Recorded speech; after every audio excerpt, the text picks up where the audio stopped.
steady on the rise. Digging truth from ancient scenes, we open blinded eyes. Rhyme sharp like pirates' lines, we break the bondage tight. Kanji speaking revolution, keep the fire burning. Shimpy drums guide our stride, we march with purpose proud. No more silence, we collide, our voices thunder loud. Politics and history, we stitch them in every verse. From Pharaoh's throne to Yaoundé streets, we claim the kanji verse.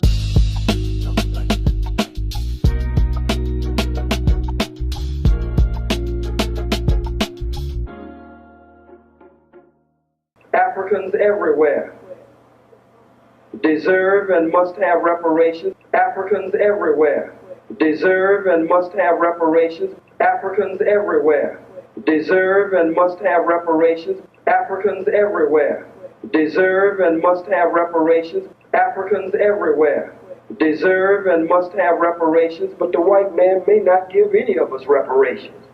We may have to take what belongs to us.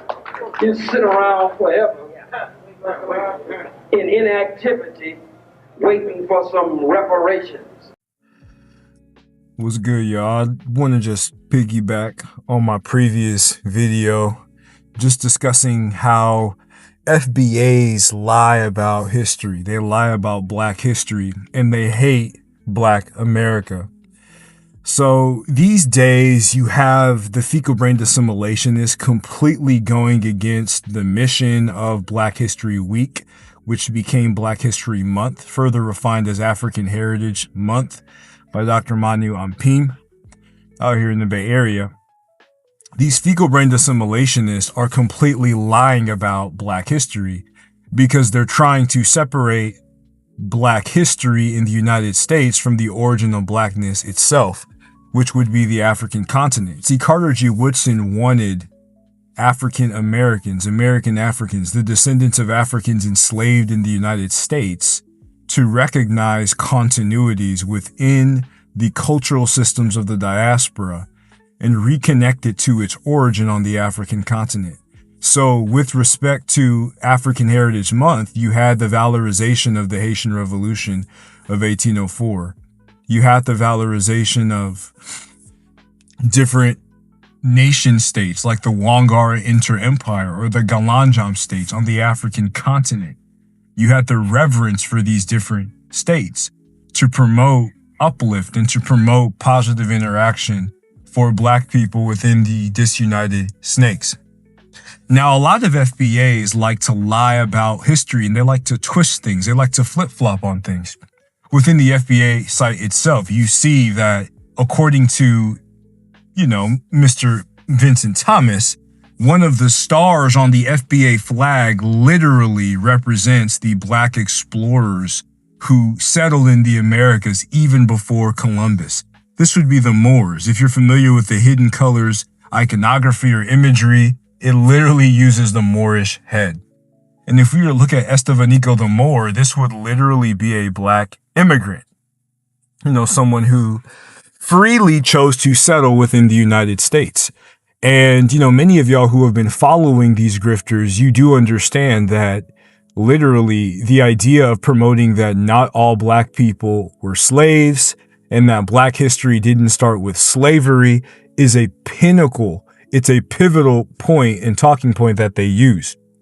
So free Black people are definitely a part of this. They're a part of this relationship, right?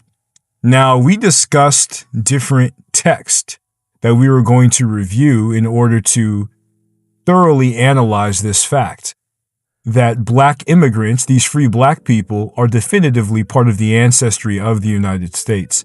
Now, we discussed the Abyssinian Baptist Church that was partially set up by Abyssinian or Ethiopian seamen who migrated to the United States, right? This would have been the early 19th century, the turn of the 19th century. So today we're going to discuss two texts. One by Sharon D. Wright Austin, which is the Caribbeanization of Black politics, race, group consciousness, and political participation in America. And this is going to detail the large amount of Caribbean immigration into the United States. Believe it or not, many Black Americans are the descendants of these Caribbean folk, whether they are from New Orleans, and two prominent examples are, Roland Martin in this case, Fats Domino. His first language was Louisiana Creole. He was definitively not removed from this Caribbean influence. And Dr. Umar Johnson, whose great-grandfather was a Black Cuban man. These are just prominent examples of individuals who were derived from the Caribbean.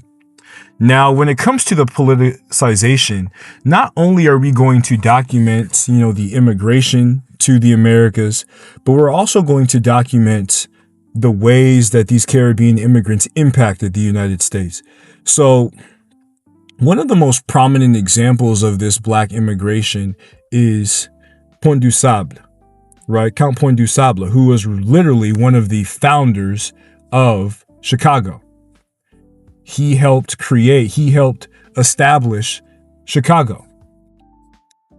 So he was a Haitian, right? Without him, without his settlement, there would be no Chicago. Jean-Baptiste Pont du Sable. So again, the Caribbean played a prominent role in the establishment of one of the earliest U.S. cities, right? So if we go deeply about the polities that were influenced by certain Caribbeans, you look at Bertram Baker, right, who was from the island of Nevis, who became the first Black member of the New York State Assembly from Brooklyn in 1948. Then you have Hulan Jack, originally from St. Lucia, and was elected as the first Black Manhattan Borough president in 1953. You have Basil Patterson of Jamaican and Carriacouan descent, and he served as a state senator and was the first African-American Secretary of State for New York. He was a member of the influential Gang of Four. You have Shirley Chisholm of Barbadian descent. She became the first Black woman elected to Congress and the first to seek a major party's presidential nomination. Then you have Una Clark, a Jamaican-born woman who in 1991 became the first Caribbean-born member of the New York City Council. You have Yvette Clarke, the daughter of Una Clarke and of, again, Jamaican descent. She succeeded her mother's political legacy and currently represents a heavily West Indian district in the U.S. House of Representatives. You have Jermaine Williams, who served as a prominent member of the New York City Council, of Caribbean ancestry. Then you have Nick Perry, an assemblyman of Jamaican descent, who won office in the 1990s. So in New York, you have a clear, and this is not exhaustive, but when it comes to the political growth and the political influence of New York in the 20th century, you have clear, prominent, Black immigration influence. And we can't forget about the great Marcus Garvey, who was the head of the UNIA, the greatest institution of the 20th century for Black America. Then you have Mary St. Fleur. Out of Boston in 1999, she became the first Haitian American to hold an elective office in Massachusetts. Right then, she was elected to the State House of Representatives. Linda Dorsina Forey, the second Haitian American elected to Massachusetts State Legislature. Andrea Cabral made the history as the first Cape Verdean and first woman of color to serve as a Suffolk County sheriff. Right. And there's numerous examples of this from Miami-Dade County with Jean Monestime, first Haitian American to serve on the Miami-Dade County Commission, right? Joe Celestine, he became the first Haitian American mayor of North Miami. Philip Brutus, first Haitian American elected to the Florida State Legislature, and Osman Desir, a Haitian candidate who successfully won a seat on the North Miami City Council. Right? So you have numerous examples of Caribbean peoples immigrating, not only immigrating, but actively affecting, Black politics in the United States in a very positive sense.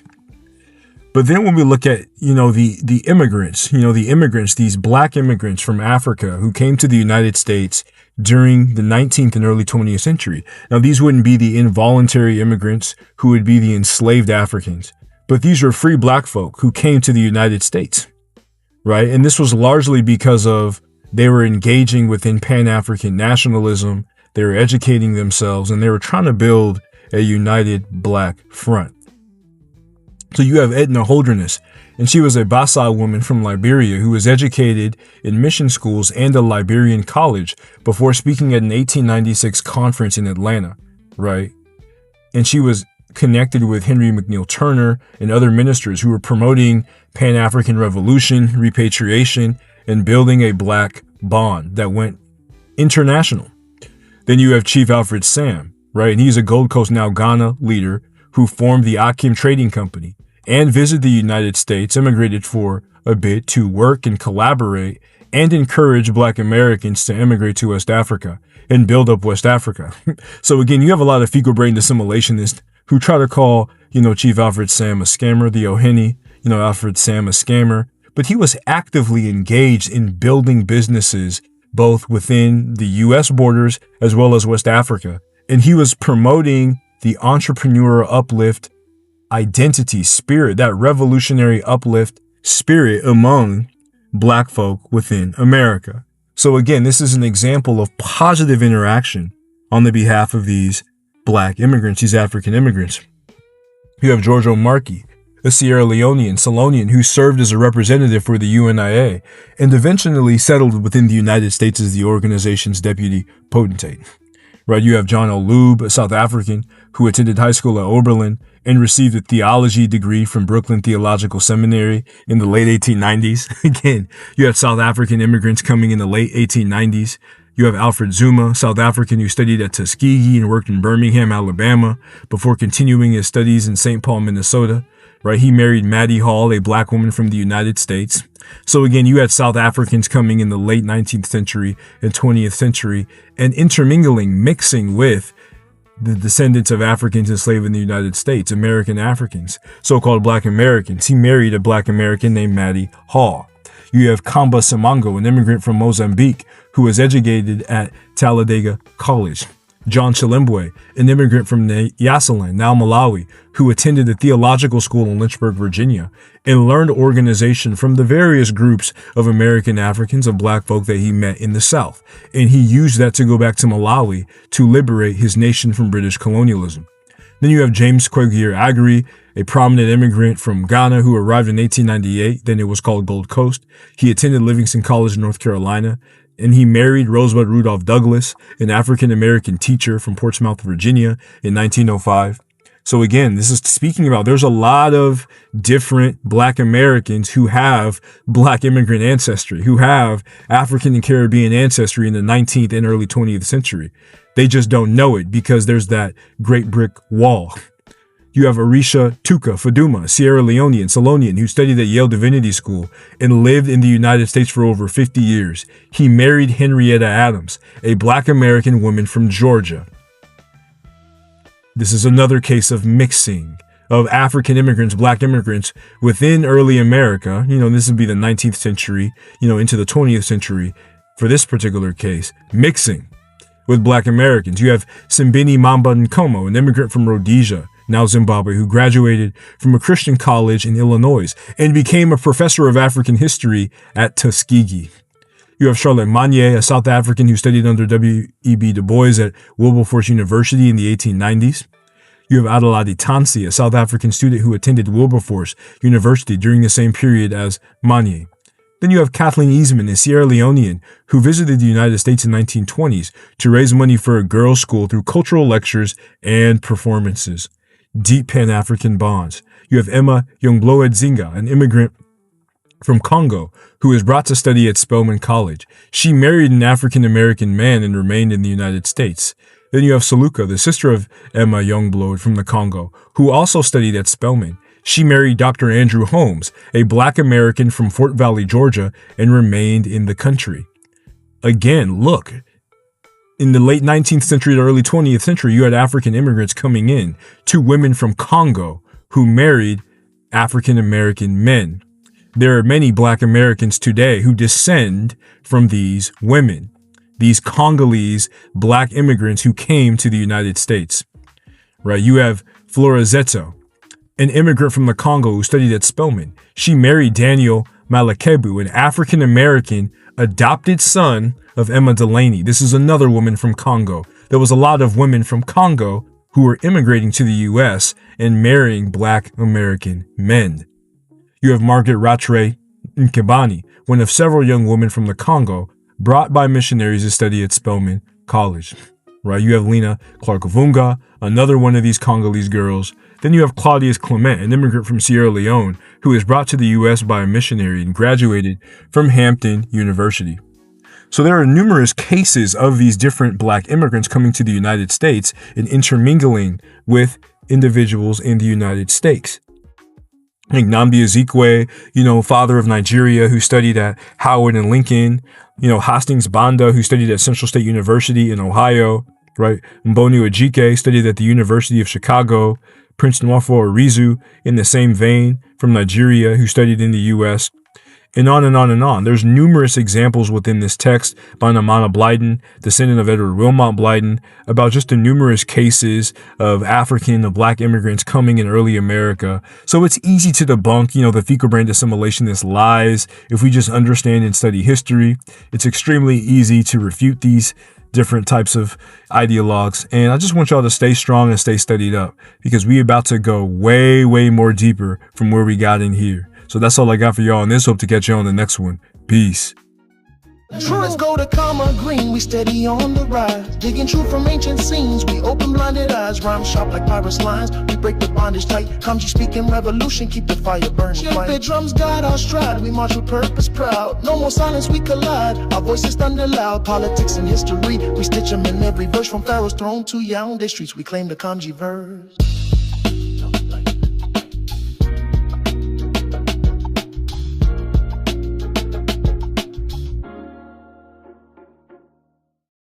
Don't forget to like, share, comment, and subscribe. Thank you for watching.